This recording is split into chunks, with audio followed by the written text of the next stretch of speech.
ജോസ് വിഭാഗം വരുന്നതുകൊണ്ട് എൽഡിഎഫിന് ഒരു ഗുണവുമില്ലെന്ന് കാനം രാജേന്ദ്രൻ.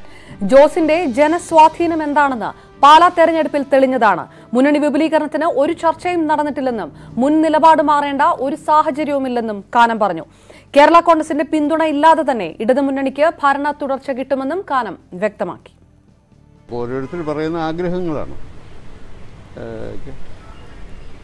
കേരള കോൺഗ്രസ് ജോസിന്റെ ജനസ്വാധീനം പാലാ നിയോജകമണ്ഡലത്തിൽ തെളിയിച്ചതാണ്. അവർ വന്നുകൊണ്ട് LDFന് പ്രത്യേകിച്ചൊരു ഗുണം ഉണ്ടാകുന്നില്ല എന്നതാണ്. ക്രൈസ്തവ വോട്ട് ഇപ്പോൾ ആരുടെയും കയ്യിലൊന്നുമല്ല, മനസ്സിലായില്ലേ? ക്രൈസ്തവ വോട്ട് ഇടതുപക്ഷ മുന്നണിക്കും കിട്ടും, എല്ലാ മുന്നണിക്കും കിട്ടും. ആർക്കെങ്കിലും അതിനൊരു കുത്തക അവകാശപ്പെടാൻ ഇന്നത്തെ രാഷ്ട്രീയത്തിൽ സാധിക്കില്ല. ഇടതുപക്ഷ ജനാധിപത്യ മുന്നണിയിലൊരു ഘടകകക്ഷിയെ പുതുതായി ചേർക്കുന്നതിനെക്കുറിച്ച് ചർച്ച ചെയ്യുകയോ അഭിപ്രായം രൂപീകരിക്കുകയോ ചെയ്തിട്ടില്ല. പിന്നെ വേണോ വേണ്ടോ എന്ന് ഞാൻ എന്തിനാ പറയും?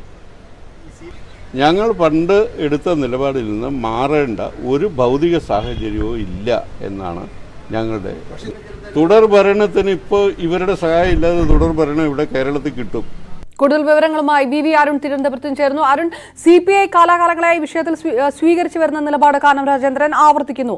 ഇതിനകത്ത് മുന്നണി തലത്തിൽ എന്തെങ്കിലും രീതിയിലുള്ള ഒരു ചർച്ച നടക്കാനുള്ള സാധ്യതയുണ്ടെങ്കിൽ അതിന് തന്നെ നേരത്തെ തടയിടുക കൂടിയാണ് കാനം. CPMന്റെ നിലപാട് സംബന്ധിച്ച് എന്തെങ്കിലും രീതിയിലുള്ള പരാമർശം കാനത്തിന്റെ ഭാഗത്തു നിന്നുണ്ടായിരുന്നു? CPMന് അവരുടെ അഭിപ്രായം പറയാം, പക്ഷേ CPI നിലപാടിൽ ഉറച്ചു നിൽക്കുകയാണ്. നേരത്തെ മുതൽ കേരള കോൺഗ്രസ് മാണി വിഭാഗത്തെ മുന്നിലേക്ക് കൊണ്ടുവരുന്നതിൽ CPIക്ക് താല്പര്യമില്ല. ആ നിലപാടിൽ ഒരു മാറ്റവും വരുത്തേണ്ട സാഹചര്യം നിലവിലില്ലെന്ന് കാനം പറയുന്നു.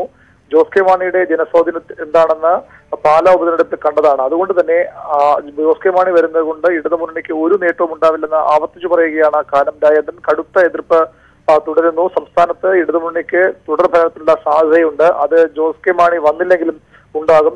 ഇനി വലിയ കുഴപ്പങ്ങളും ഉണ്ടാക്കാതെ മതി എന്നായിരുന്നു കാനത്തിന്റെ മറുപടി. അതായത് ഒരു കാരണവശാലും CPI ഈ ജോസ് കെ മാണിയെ മുന്നിലേക്ക് കൊണ്ട് നീക്കത്തോട് യോജിക്കില്ല. പക്ഷേ അവരെ മുന്നിൽ എടുക്കണ്ട എന്ന് CPI ഇപ്പോൾ ഔദ്യോഗികമായി പറയില്ല. പകരം അത് ഇടതുമുന്നണി യോഗം ചേരുമ്പോൾ അവിടെ നിലപാട് അറിയിക്കുമെന്നാണ് CPI സംസ്ഥാന സെക്രട്ടറി വ്യക്തമാക്കുന്നത്. CPMന്റെയും ഇടതുമുന്നണി കൺവീനറുടെയും ഒക്കെ വാദങ്ങളെ തള്ളിയാണ് കാനത്തിന്റെ നിലപാട്.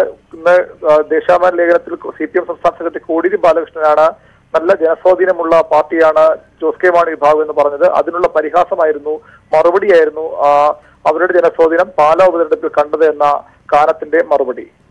മറ്റ് ഘടക കക്ഷികൾ ഇപ്പം CPM ഈ രീതിയിലുള്ള നിലപാട് വ്യക്തമാക്കുകയും CPI ഈ രീതിയിലുള്ള നിലപാട് വ്യക്തമാക്കുകയും ചെയ്യുമ്പോൾ LDFൽ ഒരു കൂട്ടായ തീരുമാനം ഉണ്ടാകാനുള്ള സാധ്യത എത്രത്തോളമാണെന്നാണ് കരുതേണ്ടത്?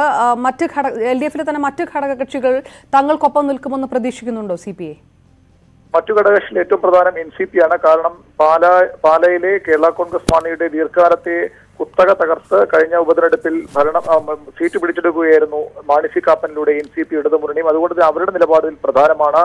ഇന്ന് NCPയുടെ പാലയിലെ MLA കൂടിയായ മാണി സി കാപ്പൻ പറഞ്ഞത് ജോസ് കെ മാണി വിഭാഗം ഇടതുമുന്നണി വരുന്നതിനെ സ്വാഗതം ചെയ്യുന്നു, പക്ഷെ പാലാ സീറ്റിന്റെ കാര്യത്തിൽ വിട്ടുവീഴ്ചയില്ല എന്നാണ്. അത്തരമൊരു നിലപാട് ഈ ഘട്ടത്തിൽ സ്വീകരിക്കും. പക്ഷേ പിന്നീട് CPIയും അതുപോലെ NCPയും മയപ്പെട്ടു വരുമ്പോൾ തന്നെയാണ് CPMന്റെ പ്രതീക്ഷ. ആ പ്രതീക്ഷയിലാണ് CPMന്റെ ഇപ്പോഴത്തെ നീക്കങ്ങളൊക്കെയും. തദ്ദേശ തെരഞ്ഞെടുപ്പിൽ നീക്കുപോക്ക്, അതിനുശേഷം മുന്നണിയിലേക്കുള്ള പ്രവേശനം, അത് ആ സാഹചര്യം അനുസരിച്ച്. ഇപ്പോൾ എന്തായാലും തൽക്കാലം കേരള കോൺഗ്രസ് ജോസ് കെ മാണി വിഭാഗം മുന്നണിയിലേക്ക് വരുന്നതിനെ പൂർണ്ണമായും പിന്തുണയ്ക്കുകയാണ് CPM ചെയ്യുന്നത്. പക്ഷേ ഒരു സമവായം ഇക്കാര്യത്തിലുണ്ടായ ശേഷം മാത്രമേ മുന്നണി ബന്ധം ഉണ്ടാവുകയുള്ളൂ.